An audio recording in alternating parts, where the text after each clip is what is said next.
ગેસના ભાવ શું વધ્યા? હવે રેસ્ટોરન્ટવાળા આપણી પાસેથી એના અલગથી ચાર્જીસ લેશે?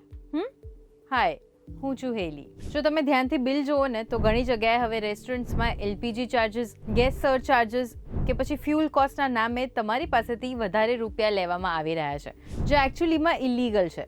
ઘણી જગ્યાએ સર્વિસ ટેક્સ પણ લેવામાં આવે છે, જે એ લોકો ન લઈ શકે. કન્ઝ્યુમર પ્રોટેક્શન એક્ટ 2019 મુજબ કોઈ પણ હોટેલ કે પછી રેસ્ટોરન્ટવાળા જીએસટી સિવાયના કોઈ પણ બીજા ચાર્જીસ ઓટોમેટિક બિલની અંદર એડ ન કરી શકે, અને જો એ કરે છે તો એ ઇલીગલ પ્રેક્ટિસ કહેવાય. અને જો કોઈ કરે છે તો એને અનફેર ટ્રેડ પ્રેક્ટિસ કહેવાય, અને એની સામે તમે અવાજ ઉપાડી શકો છો. રેસ્ટોરન્ટ્સમાં ગેસના ચાર્જીસ, લાઇટના ચાર્જીસ, ઇલેક્ટ્રિસિટીના ચાર્જીસ, એ બધા ચાર્જીસ જે છે એ જે ફૂડની પ્રાઇસ હોય એમાં પ્રી ઇન્ક્લુડેડ જ હોવા જોઈએ.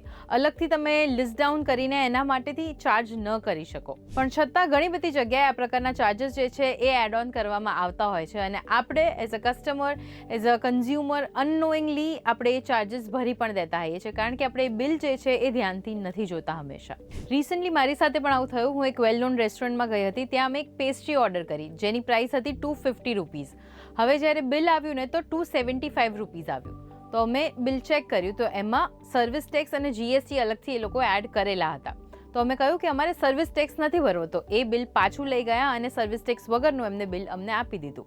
તો અમારે ₹250 જ પે કરવાના થયા. જીએસટી પણ આ 250 ની અંદર ઇન્ક્લુડેડ જ હતું, છતાં એમને અલગથી અમારી પાસેથી ચાર્જીસ લીધા. તો જ્યાં સુધી આપણે પોતાના માટે અવાજ નહીં ઉઠાવીએ ને તો બીજું કોઈ હેલ્પ કરવા માટે આવવાનું છે નહીં.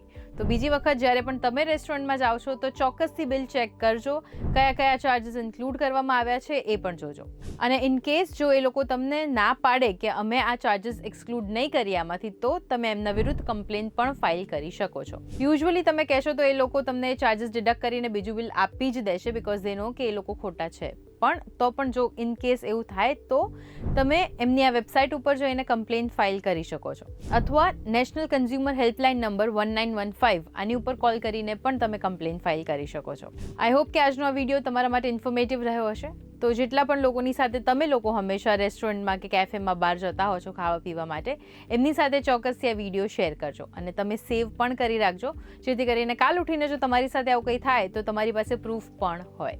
તો આવા જ ઇન્ફોર્મેટિવ વિડીયોઝ માટે ગુજરાત સમાચારના પેજને ફોલો કરવાનું ન ભૂલતા.